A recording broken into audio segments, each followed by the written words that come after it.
Méditation du 27 novembre, la peur de Paul. Moi-même, j'étais auprès de vous dans un état de faiblesse, de crainte et de grand tremblement. 1 Corinthiens 2, le verset 3. Selon lui, l'apôtre Paul a été le premier chrétien à visiter la ville de Corinthe, voir 1 Corinthiens 3, le verset 10. Quelles étaient ses peurs? Avec quelques 600 habitants, Corinthe était la capitale de la province d'Achaïe, la première ville de toute la Grèce, un centre impérial avec toutes sortes d'activités commerciales. Elle était l'attraction du monde, célèbre pour son niveau culturel, ses bâtiments publics et ses compétitions sportives, mais elle était aussi synonyme d'immoralité. Les peurs de Paul étaient raisonnables. Bien que les Corinthiens soient de brillants orateurs, ils connaissaient mal les questions divines. Il a décidé d'éviter les questions savantes et de présenter simplement la personne et la vie de Jésus et sa mort expiatoire. Ses attentes n'étaient pas prometteuses car les ennemis du christianisme étaient nombreux dans cette ville. Il craignait aussi que les Corinthiens ne fassent que souligner ses capacités et ses dons de persuasion, car Paul était un orateur très éloquent. La tâche de tout prédicateur est d'avoir une attitude de soumission,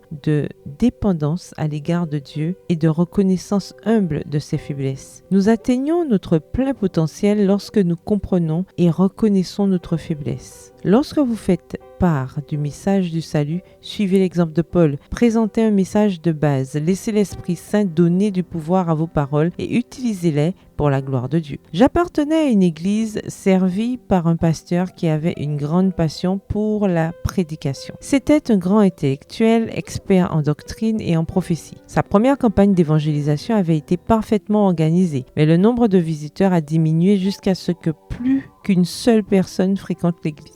La deuxième année, il a changé de stratégie. Les réunions avaient lieu dans une salle de l'église. Les thèmes abordés étaient simples et mettaient l'accent sur l'œuvre de Jésus. 6 personnes ont été baptisées. Comme Paul, le pasteur a appris que Christ ne m'a pas envoyé pour baptiser, mais pour annoncer l'évangile, et cela dans la sagesse du langage, afin que la croix du Christ ne soit pas rendue vaine. 1 Corinthiens 1, le verset 17. Nul besoin d'impressionner les auditeurs avec un style pompeux, ni de les convaincre avec des raisonnements humains. Votre travail consiste à semer. Le Saint-Esprit fera germer la graine et pousser la plante spirituelle. Des exposés fantaisistes de la vérité peuvent créer une exaltation émotionnelle, mais trop souvent, les vérités ainsi présentées n'apportent pas la nourriture nécessaire pour fortifier le croyant pour les batailles de la vie. Extrait tiré du livre Conquérant Pacifique, au chapitre 24 à la page 187, livre écrit par Ellen G. White. Bonne journée, que l'Éternel vous bénisse.